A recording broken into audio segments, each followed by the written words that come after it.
Welcome to Mali Academy. I am Irene Mali, the Inheritance Lawyer 254 on social media platforms, TikTok, Instagram, but our YouTube channel is Mali Academy. I'll be talking more about that later. However, today I want to introduce you to my guests. My guest is Lois Wangari, and she introduced me to what we are about to talk about and also helped me make my first million. I call her Wangari normally because I've known her for a very long period of time. So Lois Wangari, you want to introduce yourself further? Yes, I can do. Good morning. My name is Lois Wangari. I'm here to tell people how they can make a million in a very short time. Right. So what we're discussing today is following a post I did on TikTok, dubbed How to Become a Millionaire by Buying 1 Acre of Land. And as a result of that, I got a lot of bashing. Some people told me, oh, hizo ni stories za jaba. What in Wangari's language we say, nganoshi ya marimo. And that's why we are doing this video, to show you that it's not stories za jaba, no nganoshi ya marimo. And you asked me a lot of questions, and that's what we want to answer. They're both negative and positive. We want to answer those questions today. And I'll ask her randomly, so that you know she was not prepared, because she's the one who introduced me to this, by the way, in 2014. And I can attest to it. So now that you have introduced yourself, Wangari, the first question I was asked is whether I am a millionaire. But forget me, are you a millionaire? I am a millionaire, and I've made my millions through that, also through other initiatives that we can also discuss, whereby you can change your life by starting with the first step of saving. You become a millionaire in a very short time. Well, they say you can't be a millionaire by saving. What do you think about that? Yes, many people say that, even me, I've had it on several occasions, people saying that you cannot become a millionaire by saving. And then I was asking myself, where do I start for me to become a millionaire if I don't become a millionaire by saving? The question they could be putting on, where do you save? Because where you save is what matters most. Because if you are to keep your money in a saving in a bank, where you only go to withdraw, it will not help you. Because in the banks, even if you go and borrow money, the interest is so high. But when you go to a saving like a Sacco, and you save in 6 months, that money will be given 3 times you are saving. And with the 3 times you are saving, now you can start the journey to become a millionaire. So you become a millionaire through saving. Wonderful. Now, I've heard you mention about a Sacco. Wangari, why a Sacco? What are the advantages of a Sacco? Why I say a Sacco? When you keep money into a Sacco, you have discipline of saving. And you save for 6 months. There are Saccos that will multiply for you that what you have saved by 3 times or by 5 times.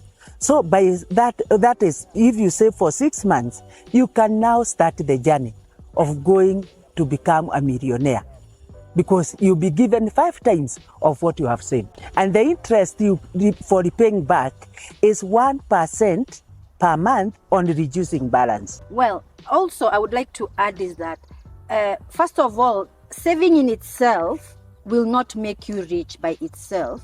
Though, of course, the Sacco has those advantages, but it is the discipline that you acquire by using less. You're actually training yourself to use less of what you earn, and that is good discipline. And number 2, if you read the book called The Richest Man in Babylon, it says that money feels warm with other money. Even as humans, we feel warm when we are many. So if you are saving, the money is feeling warm and it grows. Yeah. And also for you, when you start seeing that your saving is growing, you are encouraged and motivated to increase your savings. And finally, like she has said, you're able to borrow 3 or 5 times more, depending on which facility you're borrowing from the Sacco. Who would do that for you? And you start kidogo kidogo. You don't start large. You don't start borrowing at $1 million. There's even no Sacco that will give you $1 million, because you have to demonstrate that you're able to pay. There are also other advantages of Saccos. For example, you get dividends every year, and you also own shares, where again, you're also given some dividends from owning shares in the Sacco. So Sacco is a good way to go. But Wangari people ask, they've seen a lot of stories of people who started Saccos and then Hizo Saccos I don't know whether they steal money or they collapse, and so they are worried. They ask which Sacco should you recommend? When looking for a Sacco, you need to look for an established good Sacco. Not just to go in the market, you find Sacco ya watu wa motorcycle, there you are, which is not established. You need to go and look for an established Sacco. And there are many in this country. There is one like Stima Sacco. I'm not a member, but I usually admire it because it gives very good dividends. So na ufanisi. The Catholic welfare, which Saccos which are very good. This one which is established. Two, many people ask, how can, because Saccos, they usually say they need groups, a group of 5, a group of 10, so that when you run together or you have guarantors. But not necessarily. Just save as an individual and you go start borrowing against your shares. Just against your shares. You'll be given 80% of your shares.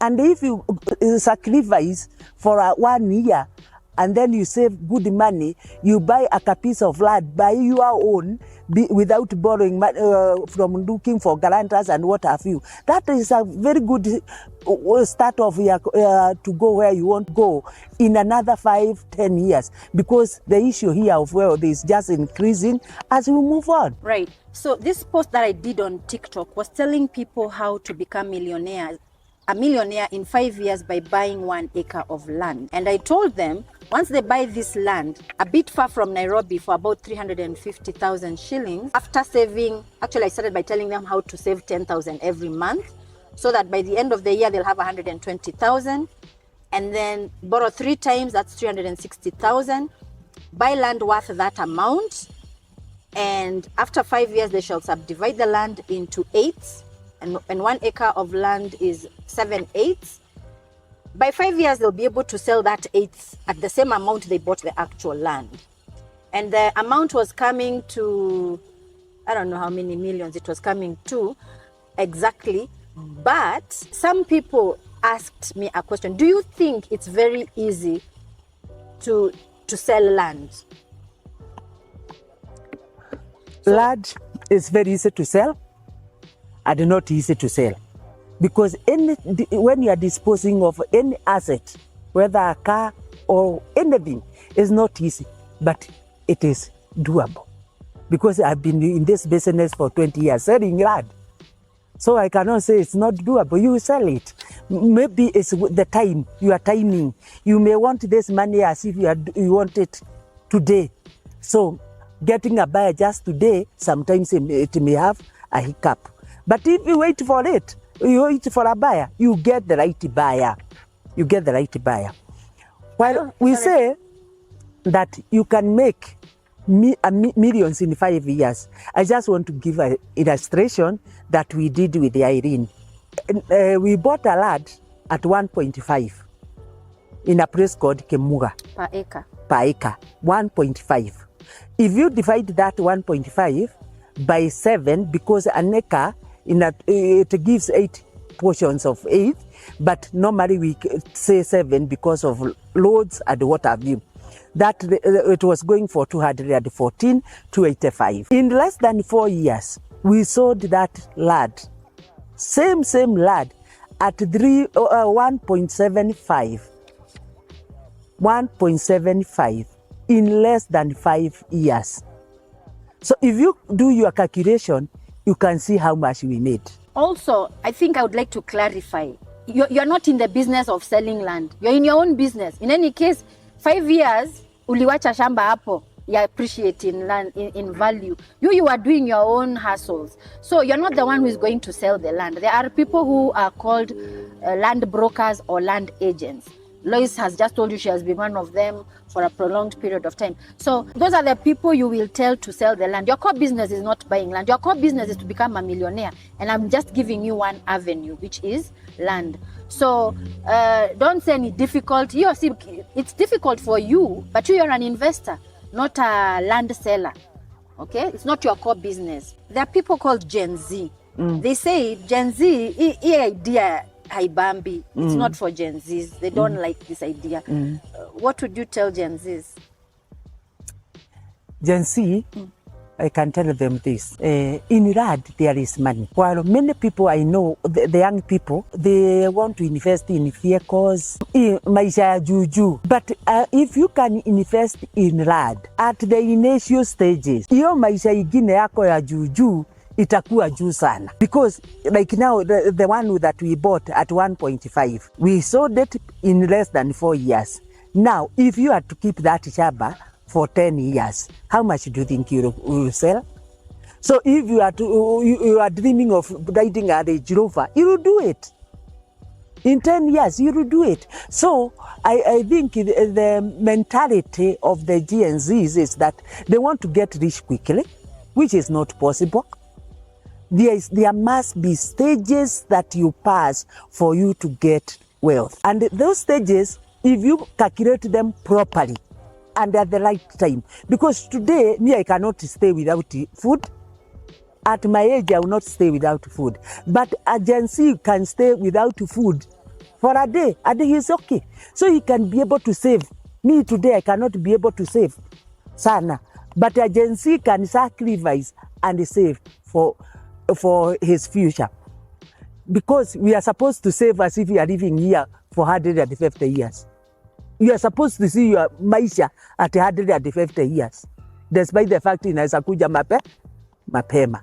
So you need to plan properly. And the only way is just by first saving and then converting your savings into many streams, that anytime there is a stream coming to you. A stream coming to you. And that stream coming to you, one of them that can bring quickly is land. What Wangare is saying is that you save for investment. Most people save to spend. So you have to change your mentality, your money mindset from saving to spend to saving to invest. And you don't just have to invest in land. There are other avenues that you can invest in. But this particular video was on land, how to invest on land. So in that video, I said, save 10,000 shillings every month for a year and then borrow 3 times from the Sacco. So somebody said, I only earn 10K. So what do you mean save? And then where will I, let me start with that one. I earn 10K. Where am I getting money to save? Saving is not how much you have. It's just how much you want to save. If you save 20 shillings every day, you have 7,200 in a year. That is only 20 bob. So even if you earn 10,000, you can still save. And one of the problems that many of us we have not been doing is paying yourself first. Pay yourself first before those other things. Pay 10% of what you have to be your saving. So when you pay yourself first, then it doesn't matter whether you are earning 10 or you are earning 500, because in 500 there is that 10%. Just save that and it change your destiny. Okay, there are those who can be able to save 10,000 every month. But then when they borrow their loan, they were hawana pesa ingine extra. So they were asking, so where will I get money to repay the loan? You just repay with that 10,000. You repay and you have borrowed with the 10,000. How you do it? Now I have borrowed 60,000, but my income is only 10,000. And the saving I was doing was only 10,000. So what you can do, you can now be repaying your loan with the 8,000 and your 2,000 to go on saving, so that at the same time you are going spontaneously saving and you have borrowed. I want to give an illustration that I have an account which I started with the 10, I borrowed the 8,000 because they give you 80% of your saving. That account, I have done so much with it. It is now at 116,000, but the account have been loaned me 960,000 against 116. How do I do it? I borrow 100,000. I start paying, and the interest is very low, affordable. After that, I finish increasing to my shares slowly, then I borrow again. So that's why in the first place I said, you do not need even people to join you to join a Sacco. just go as an individual and you can do so much. So the money you have will not prevent you not to be saving and not to be borrowing. However, I usually say, hakuna pesa nyingi na hakuna pesa kidogo. Money is what you do with what you have. The greatest lesson I learned from Wangari is that there is no big money or little money. That really liberated my thinking, because when I moved where I met Wangari to a town and I opened my law firm in that town, and some clients would come and I would tell them to pay me this much, and they start negotiating and wanting to pay very little money. And I would go to her and I tell her, me, I don't like this maneno. In fact, me, it's very easy, nikwambie uende. But she would tell me, that's a lot of money. 2,000. Ulikuwa nayo? Ulikuwa na hiyo 2,000? And then she starts telling me, no, me, what I can do with 2,000. That I could do A, B, C, D. And that I normally go in through life collecting wisdom. So I collect the wisdom. There's no big money and little money. Regarding the issue of you're only earning 10K, utapata wapi ya kulipa? Who told you, your birth certificate was written you can only earn 10K? Why are you limiting yourself to your current job? Your earning capacity is as large as one who earns 1 million, but you refuse to develop yourself. Yeah, you can earn as much money as that one who earns 1 million shillings, you know? So the fact that you're earning 10K right now per month, you decide to increase it. I'm not earning the amount of money I used to earn 5 years ago. Why? Because I increased my skill set. You see, I'm increasing my skill set all the time. I'm always looking for how I can improve what I am doing. So usiseme ati sasa mimi ni mtu wa 10K. No. Unajidharau aje, by the way. How can you just say ati I only earn 10K and you're comfortable with that? I cannot be comfortable with that. By the way, I used to work in a bank, and by the time I was leaving, I resigned, I was earning 100K. But when I resigned, I went to zero. Where? That's not something I would tell everyone to start. I went back to zero, but now I'm in a better position than I was when, how many years is it now? If I resigned in 2010, 14 years later, I'm in a better position. And I know if I stayed in the bank, I would be earning what they determine for me. But now I determine how much I want to earn. I want you to join me in determining how much you earn. Some of you leave your job. Don't leave your job. Stay in your job, but increase your skill set. There are things you can do outside your job. God did not create you to just be earning 10K. The other thing I want to say from what Wangari has said is one of the rules of money from the book, The Richest Man in Babylon, which you can download on YouTube. You can even listen to it because most of us don't like reading. You can listen to it. It says that you must give your money work. That's what we mean by investing. Si kukaa tu na pesa hapo, ati hata kwa savings, kwa Sacco. Make your money work for you. Make your money have babies and have grandchildren. Kazi ya babies na grandchildren si wewe peke yako. Hata money must have babies and grandchildren. Na wewe uko ukikula, the great grandchildren of your money.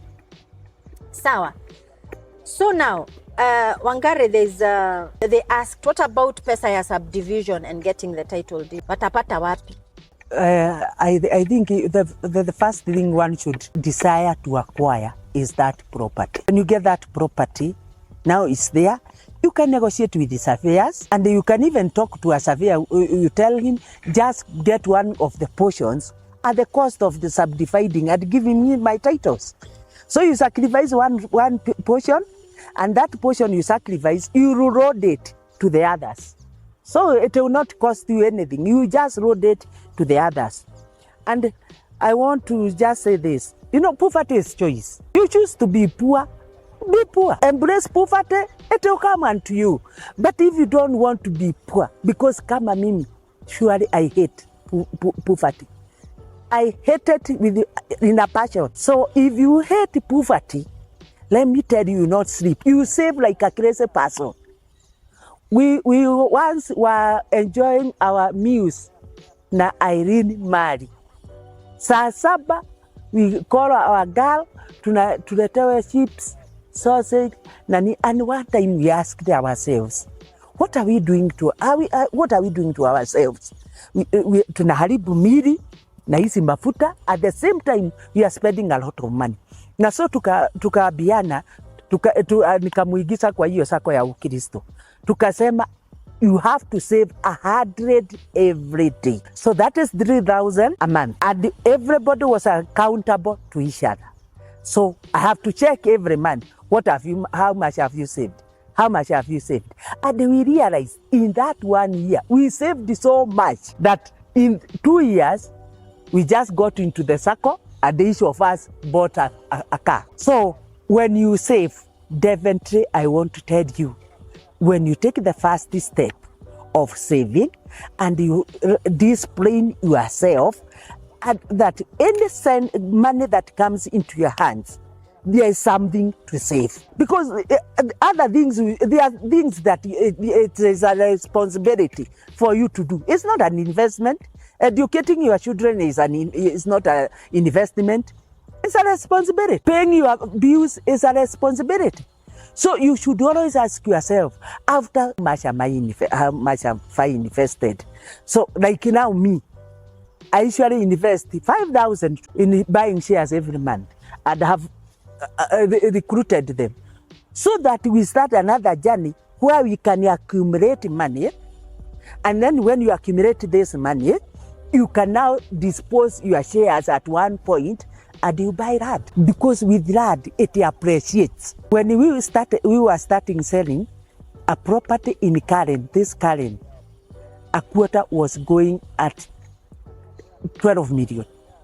Today, that quarter is 40 million. Imagine if I had borrowed 12 million or from my own sources I had, how much could I have made today? And it's not stopping there.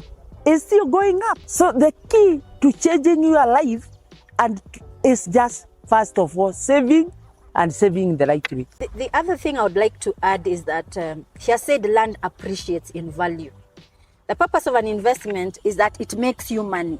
Now, land makes you money whilst you are sleeping. And by the way, Warren Buffett said, if you have not found a way to make you money whilst you are asleep, you will work for the rest of your life. So land appreciates in value every year, irrespective of where it is. And it's earning, as it appreciates, one day you'll sell it more. That is the time you will get your money. But most people will try and tell you, because you're not getting money every month, then it's a dormant investment. Land is not a dormant, it is appreciating without you doing anything. And by the way, you can also do other things. You can farm on it, you can rent it out and be earning money from it. But even the land on its own is appreciating in value. So don't let anyone tell you that it's an old way of investing. That's number one. Number two, I want to add from what she said. She taught me another skill. You know, by the time I met her, by the way, I was a law graduate, I was an advocate, I'd worked in the bank. And I realized, as people who are so learned, hatujui maneno ya pesa. We just know earning. There's a lot of money, a lot of lessons we don't know about money. So one lesson I learned is, in answer to the question I just asked her, ukiwekelea pesa hapa, you know, you're supposed to place 10% of the purchase price. If you agree, if the person selling to you agrees to 10%, na uwekelee hapo 10%, I tell you for sure, because you have done that, and the universe or God has seen that you've done that, the rest will come with time. Yeah? So she taught me ni kuwekelea. In fact, she also taught me another thing. Maybe you want to buy 1 acre, but you don't have all that money. So you have a friend, but the friend has money. So you tell your friend, wewe wekelea, tutatafuta pesa in the next 90 days, if the sale agreement is for 90 days. And sure as, I'm a Christian, so I can't say sure as, you know what goes next. But for sure, you will get that other money, because you've already placed, you've already shown the universe you are determined, and you have a goal. In fact, I always tell people, always start an investment. Hata una hiyo pesa ya kufanya hiyo investment yote, wewe wekelea tu, but now your brain will start working. Yeah? Your brain will start thinking of ways and means of coming up with that money. But kama unaenda kulala and you sleep there paka kesho asubuhi, then you wake up to go and do whatever it is you do for a living, you're not growing. You should not be sleeping all those hours, you know. And of course, I know there are those people who sleep is the most important. Yes. But in Africa, we sleep too much. We don't need to do that. Always have an uncompleted investment. That way, your brain is going to work. That way, you're going to make more money. And those are called assets. At the end of the day, they're called assets. And assets are the ones you hear Robert Kiyosaki saying that assets are the ones that make you wealthy. Okay, now, the other question, Wangari, is that land is an old way of thinking. It is an old way of thinking. That is how Gen X's, akina sisi and our parents, boomers, used to think. Is it an old way of thinking? Before I answer that, let me add something on what you have said. When you are going to buy a property, as it has said, you are supposed to pay 10% of that property. When you pay the 10%, you are allowed to go survey the land, and you can even negotiate with the owner that, let me subdivide this land, allow me to subdivide it, I sell it, and then I'll be paying you. One, you cannot be rich when you walk alone. You can't. It will be tiresome. So when many, you can walk far. So you need to apply the rule of the buffalo of many in walking together. Buffaloes never walk alone because it knows that in the jungle, if it walks alone, meets with the lion, it will be supper or lunch for the lion. But when there are many, it will be a struggle for the lion to kill one. So apply the rule of the buffalo, look for your flats, sell your idea, and you only need to start with that idea. Look for a shamba. The Lord says, I fulfill the desires of your one's heart. So your desire, when you desire that land, and you are really praying for it, the first thing you start like now going, looking for land without even knowing where you are going. And me myself, I started this journey in 1999. I don't know what I was looking for, but we walked with a lady for about 15 kilometers to look for land. Land, I didn't have money. Land, I didn't know where I would get money from, but we were looking for land. And I can tell you why the Lord fulfills the desire. The home that we entered, next to it there was land. So I asked this lady, she told me, even this one is being sold. Do you know what I said? That land will be mine. That land will be mine. Because Joshua aliambiwa, popote utaweka miguu yako hapa, you acquire it. So I believe that my faith, I am a woman of faith. So many years, that land is mine. Many years, people tried to bought it, nothing, until they sold for me 2 acres, and then they sold me another acre. Those years, today I'm selling that piece of land at 4.5, a quarter, 4.5. So first is that desire, the idea being in your mind, and to desire to own something. You desire. I decided that I'll be having 3 titles in a year, and I usually get them. But I have one thing that I usually say: a title is a title, whether it is in Karen, whether it is in Kisii, whether it is in Nyeri, is a title. So me, what I always desire is to have 3 titles in a year, and it's possible. I can have a title of 100,000. It's a title. I can have a title of 3 million. It's a title. You can have a title of 40 million. It's a title. But if you keep them, all of them here, it's a title. So desire to have that title, because as you're moving on, it is changing. It is changing the prices. Then even when you say kama GNC, land is the old way. Where will you put a house? Where are flats put? Flats are on land. Everything is on land. Where is food coming from? It's not coming from heaven. It is coming from land. So land is the key thing in life. The key thing in life. So GNC think twice. See, you see, we usually say in our vernacular that kijana akiwa ameko juu ya mti na mzee ako hapa chini, mzee anaona bali kuliko kijana. You should allow us, your parents, sometimes to see for you. Because there are things I agree in totality. They are not valuable today for you. But to me, I know they will be valuable for you in years to come. So listen to our advices, despite we are analog. Just listen to us. We have seen more than you have seen. We have made mistakes that we won't have you, our GNCs, to make. So listen to us and listen to us carefully. We love you and we cannot get you astray. There is something about land, as a, dear Gen Zs, that does to you. It creates what we call discipline. If you had invested in the money market or in the bonds or in bills, it's very easy to get your money back. But when you have land, when you have invested in land, it creates discipline. And by the way, financial discipline, generally, because financial literacy is not taught in our schools, we don't have financial discipline in ourselves. So, ukipata shida, which you will, in this Kenya or in this Africa, you will always find economic problems because our economies are quite shaky. And you start thinking, what do I have? What can I dispose of? What can I think of? And then you think, oh, I have land. Well, it is not very easy to sell land. And therefore, by the time you get a buyer to buy your land, you've already solved your problem. So unasema, it's okay. Wacha ikae hapo. So buying land also gives you something called financial discipline that you're not taught at home, that you're not taught in school, that society doesn't teach you because they don't have it to teach you. Yeah, it's something you have to learn by yourself. And you can't become wealthy without that financial discipline. So I think that about land. And also, Wangari, they say 5 years is too long to become a millionaire.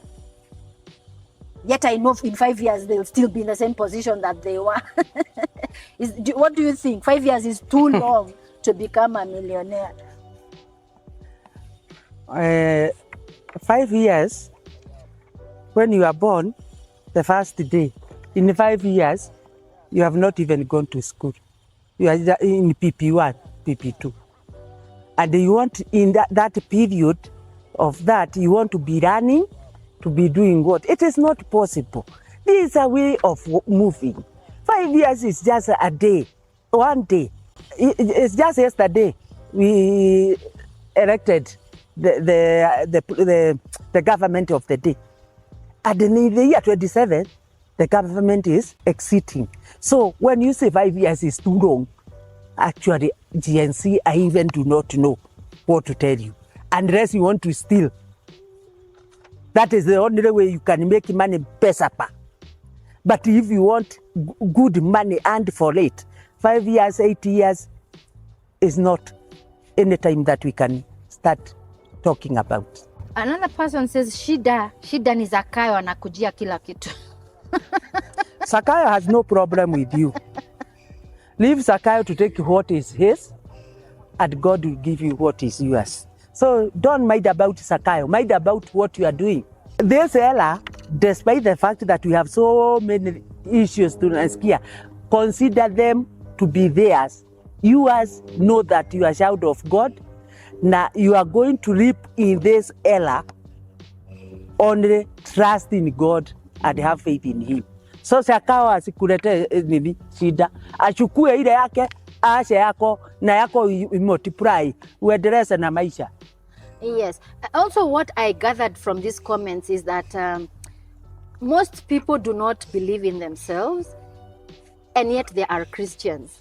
You know, I don't even know how you can be a Christian and you believe in poverty, because Deuteronomy 8:18 says, or is it 18:8? One, double check for yourself, is that God has given you the power to get wealth. In other words, it is your right and your destiny to become wealthy. But because you decide to listen to the Zaccaios of this world, and you're distracted, and yet your time on this earth is very limited. You know, nobody knows how long they'll be here. So you're supposed to be using your time wisely. Instead, you're listening to the Zaccaios and the like. So what I would say is that you have the ability to become wealthy. It's in you, but you have to tap into it by ignoring the voice of society and seeking knowledge and working on yourself, empowering yourself on a regular basis. Kuna mtu aliandika hapa, this is a cultural person, I think. This person says, Ukiona mtu anafuata advice ya mwanamke, huyo mtu amepotea kabisa. GNC. Na sasa sisi wawili ni wanawake. Wacha nimwambie na mtu angalie mzuri.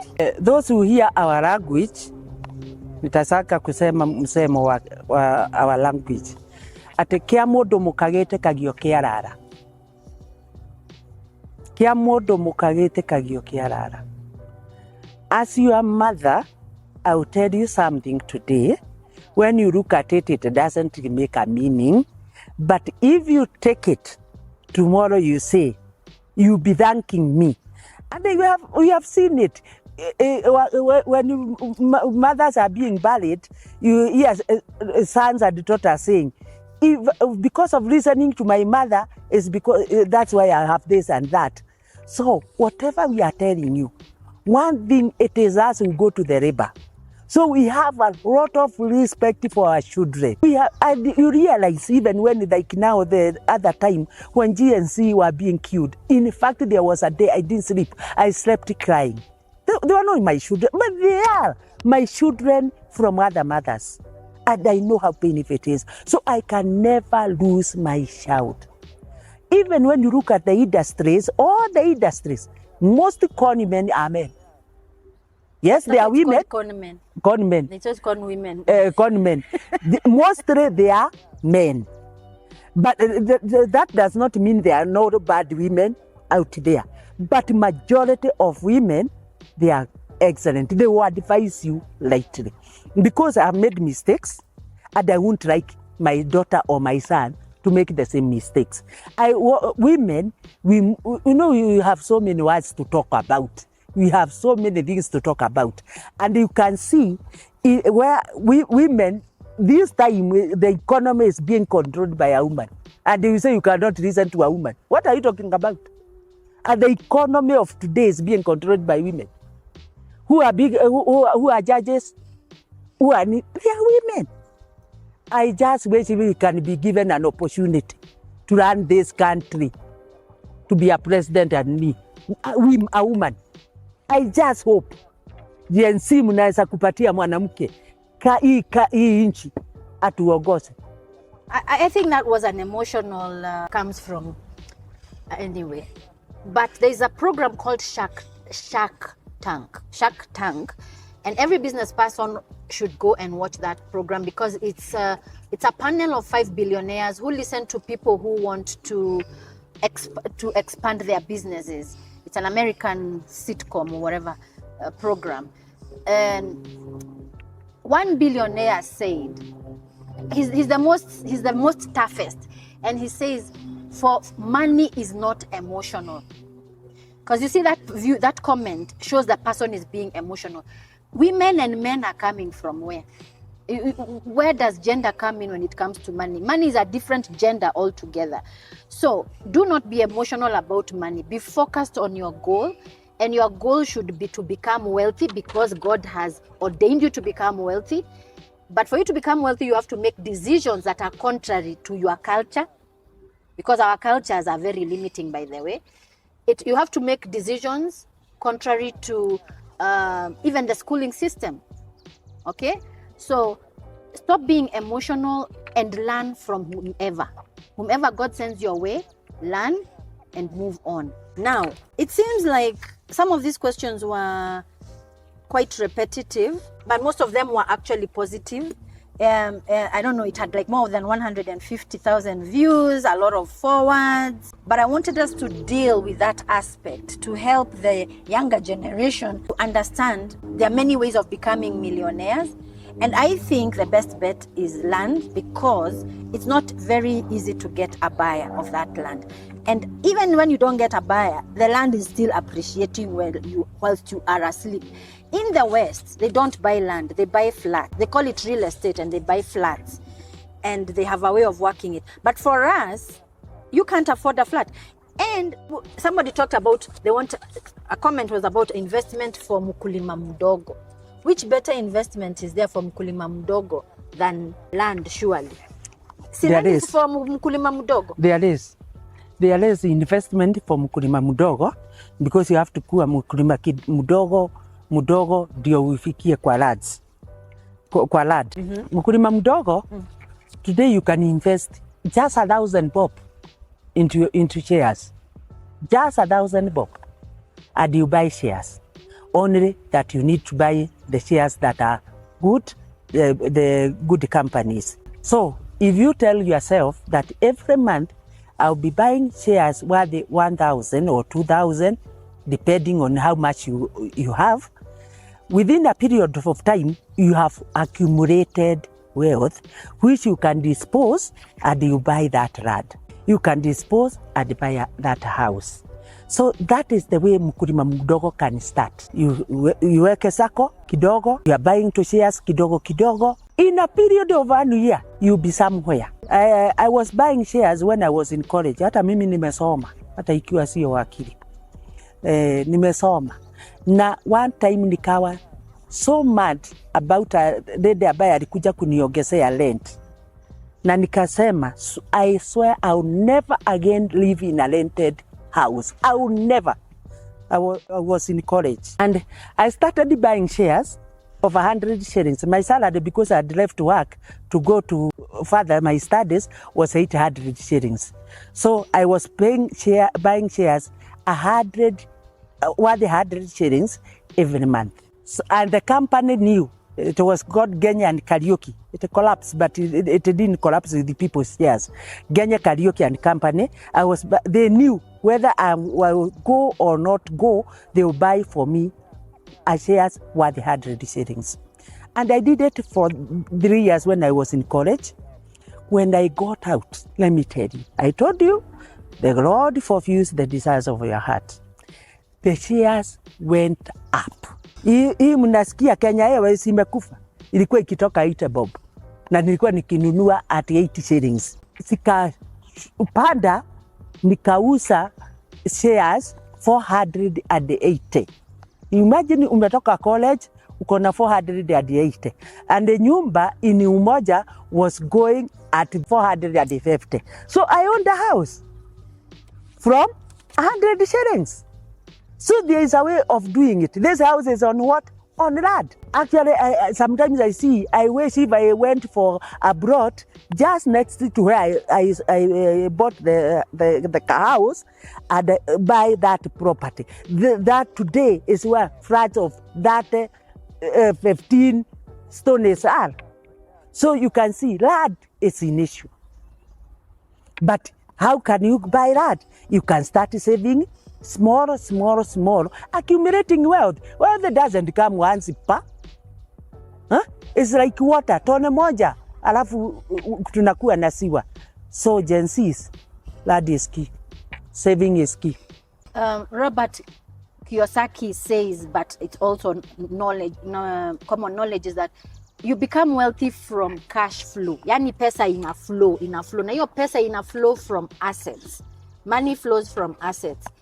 And like she's just said, shares is one way you can get your cash flow. And the good thing with shares, the minimum you can buy is 100. So if a share is going for 20K, so 20 shillings, you only need 2,000 to buy. I don't think there's anyone interested in wealth anaweza kosa 2,000 shillings. So that's something you can start, and you can start in your 20s. Yeah, in fact, the best time to start saving is in your 20s.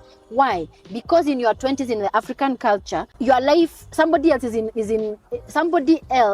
is in charge of your life. You're not totally in charge of your life. Maybe you can ask your parents. Maybe you're even staying at home. Maybe somebody's paying your education. That is the time to start looking for things to do here and there, and use that money to save and invest. Now, and today there are so many things you can do. Oh my God, you can cook chapo, you can boil maize, you can sell eggs, in our times, there are no such opportunity. There are no such opportunities in our 20s. The methods of earning money were very limited. But today now you have the whole world. You even have digitally, you can earn money digitally. That means you can be paid from a different country from where you're living. So don't eat all of it. Put aside 10%. In fact, just go and read that book. Not read. because I know you don't like reading, go and listen to the book The Richest Man in Babylon. It's by Richard Clayson or Clason. I'm sure that's the name of that guy. The number one rule for money is you have to save 10%. Why 10%? So that you learn how to live on less, so that you acquire the discipline of living on less, so that next month that money will not feel lonely. Loneliness is not just for humans. The other 10% will find it there, it will feel lonely. And you know, you will hear of deals. By the way, we are told that you will not make money from your job, from your professional job, because that one it's called your being paid for time that you're working. You make money from deals, and deals come from, you never know when the deal will come. Yeah. So, but if you have a saving and you go somewhere and you hear of a deal, then you will know where to get the money. You might not get all the money, but as long as kuwekelea tu ndio the main thing, then God sees umewekelea and sees the desires of the desires of your heart are not enough. You've got to take action. And that action is normally with money. That little money will bring the rest, because money is everywhere. Money is not only where you work.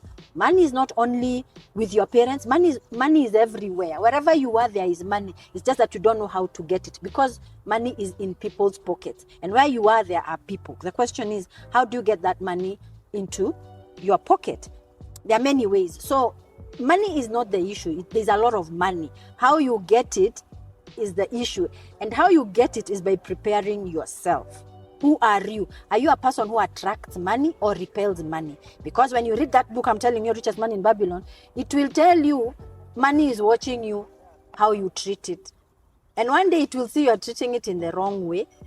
It will run away, fly. Actually, it talks about fly away like birds. Kuzipata tena is another story.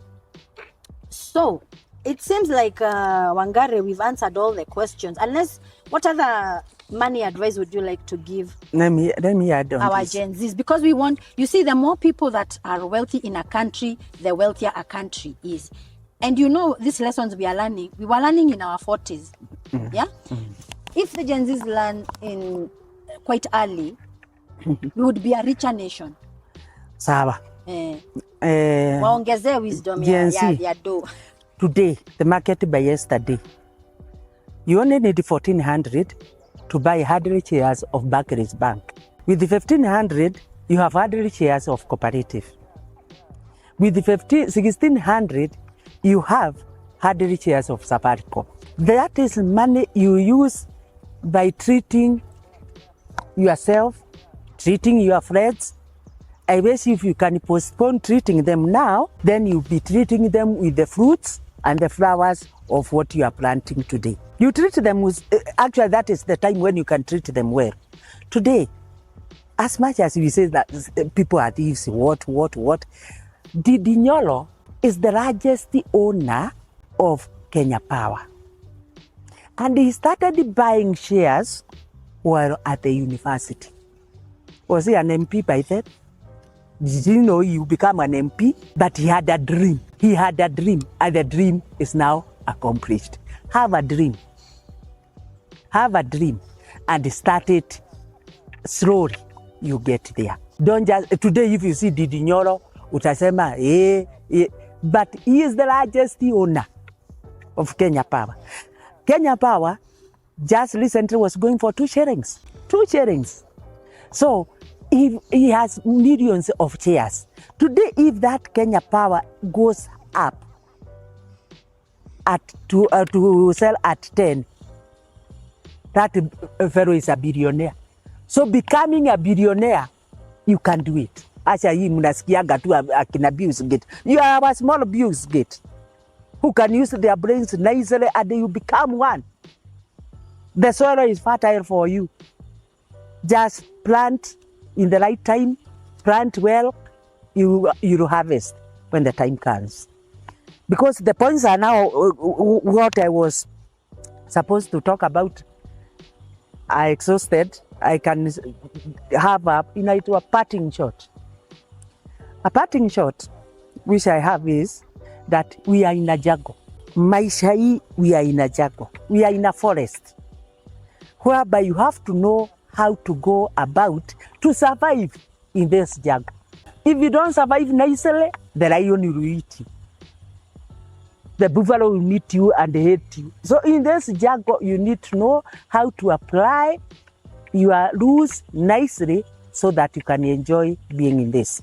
And so I want to tell you that there are the rules of the big five. The big five, one being a lion. How does a lion survive being in the jungle? The lion lives with the lion's share. So pay yourself first. Lion ya kiume, it just sleeps and waits for the woman to hunt. Na mnasema tusimuhantie. Mnasema akina mama tusimuhantie. Even the lion, being the king of the jungle, does not go to hunt. It's the mother who goes to hunt. And then when the animal is down there, the man comes and eats the best, then to leave the rest. So first and foremost, pay yourself the lion's share. That is 10% for any money. It's not your salary. If you go and do a kadiri somewhere, the 10%, let it get into your saving. Then we have the buffalo. Buffalo realized it cannot walk alone. So it moves in a group. You cannot walk alone. Look for those friends whom you are thinking the same. Because if you take one who is not in your box of thinking, you'll not go. Mnasema tumepata kashaba, hapana, hapo tunauziwa bei kali, tugepa, mutakaa hivyo, hamtanunua. So you have to look for people like mind with you, muchikane.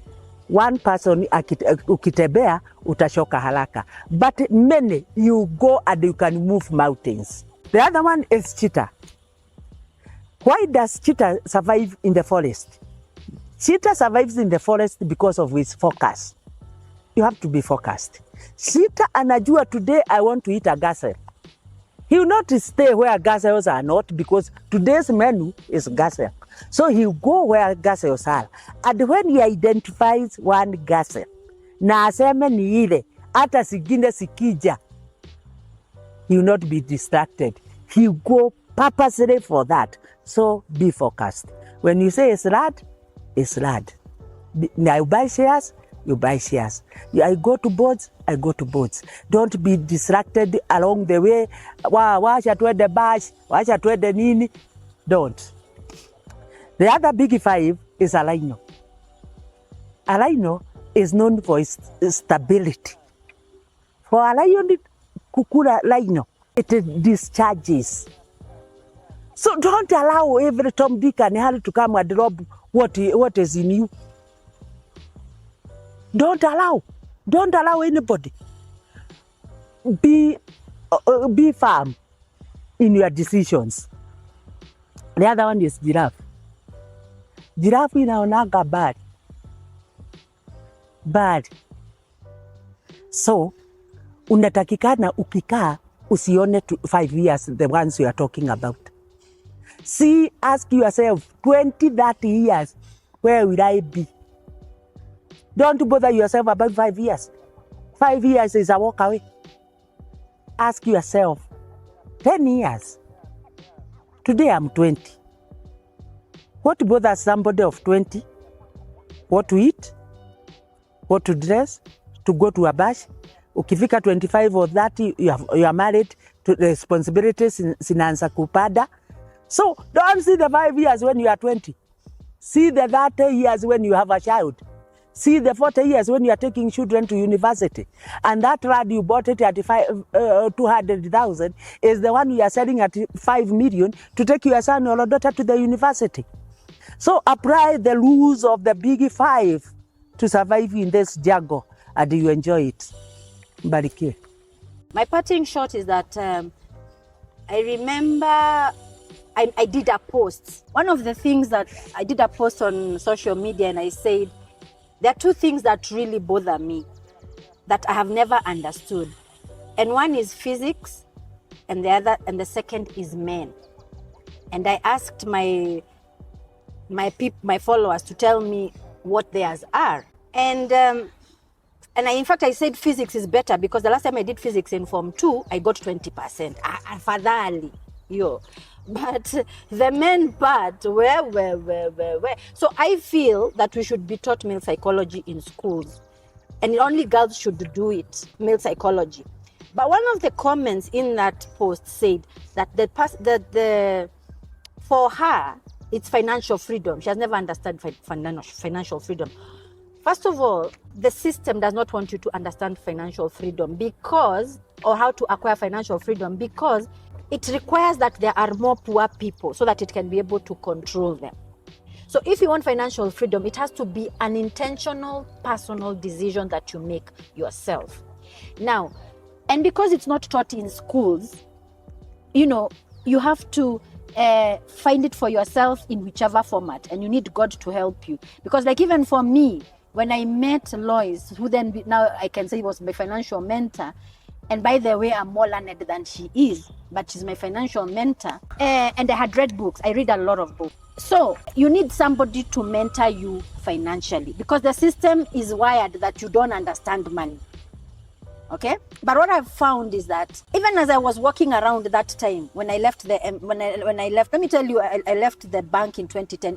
I resigned. It was a conscious decision, and whatever I had intended to do was to go and start a TV show myself, and I had come up with a name called Wamaitha Suluhisho Show, and I did the first episode, which I would go showing people akina KT, and then there were only 4 stations. And then I started marketing myself. Na sasa hiyo pesa yenye nilipewa kwa banki imeisha on this whole thing I was doing. I stopped when somebody asked me, na Wamaitha ni nani?